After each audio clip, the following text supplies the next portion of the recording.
Deze week in Limbourgeois. Ondernemer maakt de droom waar met kasteel Hoosden in Sint-Odiliënberg.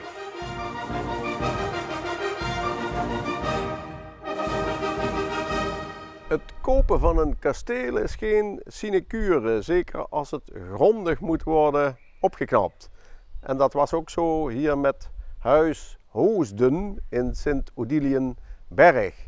9 jaar geleden zag het er niet echt uit, maar inmiddels is het een plaatje geworden.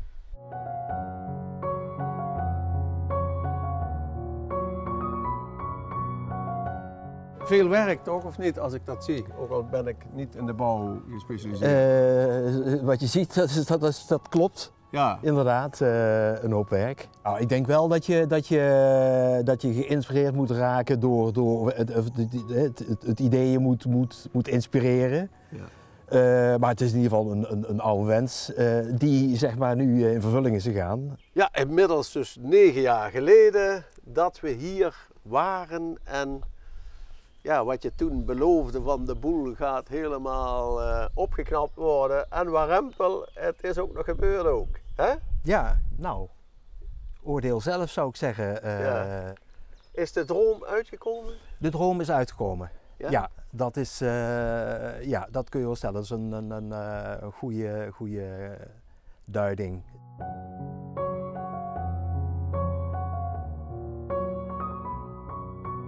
En wat was het moeilijkste? Het moeilijkste... Wat je tegenkwam van, god, dat had ik niet gezien toen ik de boel kocht. Het moeilijkste was eigenlijk, zeg maar, aan zich, al het werk was op zich niet moeilijk, maar het moeilijkste was op het moment dat je dan toch, ja, vanwege ziekte, op een gegeven moment ja, in een hele andere hoedanigheid belandt. Dat wil zeggen, ja...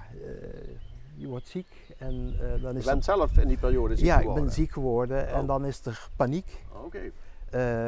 En paniek van een dusdanige aard dat je denkt van ja, hier staat een gebouw, dat is half klaar. Ja. Nou ja, en paniek is geen goede raadgever, maar goed, het was er toch. Ja. En dan denk je, oké, moet ik dit nu zo dadelijk achterlaten aan mijn vrouw en mijn familie? Gelukkig is dat goed gekomen. Ja, en op een gegeven moment krijgen we dan nog een keer de corona. Ja. En dat was in zoverre niet moeilijk vanwege hier, maar goed, ja, dat heeft iedereen ervaren. En zeker als zelfstandige. Ik bedoel, de existentie staat dan, of in ieder geval de financiële continuïteit, noem maar op. Ja. Dat speelde wel allemaal.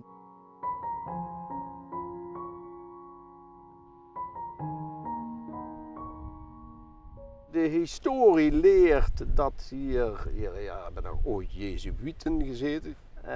En ik las nog dat zelfs een kleindochter van Regoe, de industriële uit Maastricht, hier ook nog 100 jaar oud is geworden. Kijk, dat belooft nog wat. Ja, hè? Nee, inderdaad, dat geeft hoop. Het gaat terug tot de 16e eeuw. En dan belangrijk is het moment dat de Jezuïeten zeg maar, deze plek kopen, ook gronden. En die dan op een gegeven moment uitbouwen tot een buitenplaats, een paleis. Niet zozeer als een klooster, maar om een soort van retraite voor te bidden en te mediteren. Dan komt het in de handen van de Oranjes. En dan nog een paar dingetjes. Ja.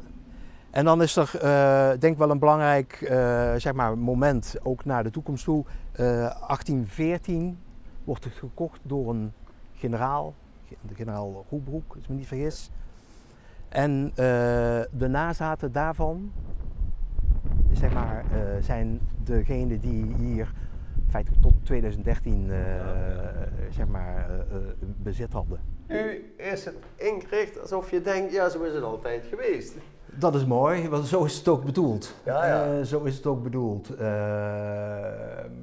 Bedoeld in de zin van moet passen bij het gebouw. Die panelen, die hebben jullie zo laten maken? Of dat is een antiquair? Dat is een op maat gemaakt behang.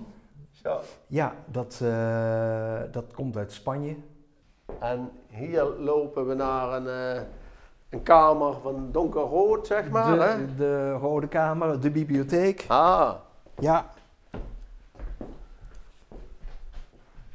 ja, dat, een dat bibliotheek. is weer een andere sfeer. Hè? Ja. En dit lijkt meer een salon.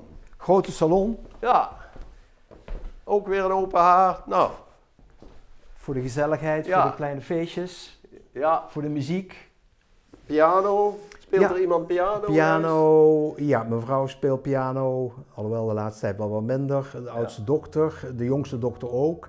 Oh, Ja, muzikaal. ja, nou, ja, maar goed, er is ook dus de bedoeling dat hier dadelijk ook wat muziek wordt opgevoerd, uitgevoerd Ja. op een zondagmiddag.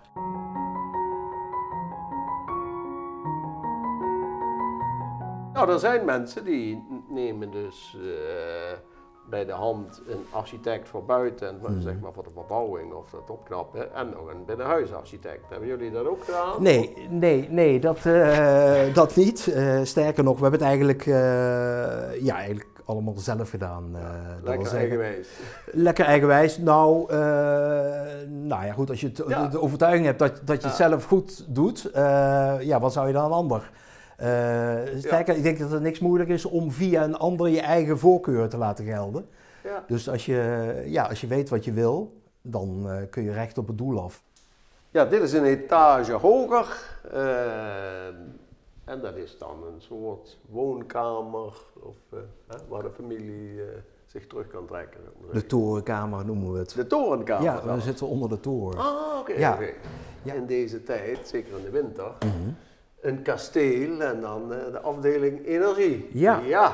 Ja, nou ja, kijk, de open haard die brandt in de winter elke dag. Doordat we eigenlijk, vanaf, hoe kunnen we het zeggen, van medevaan onderaan moesten beginnen.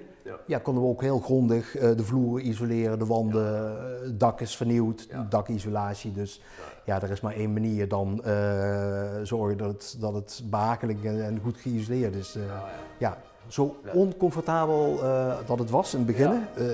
Natuurlijk niet verwarmd, koude winters. Dat heeft ons echt aangezet om te zeggen, oké, we moeten het goed, we moeten het comfortabel maken. En dat is gelukt.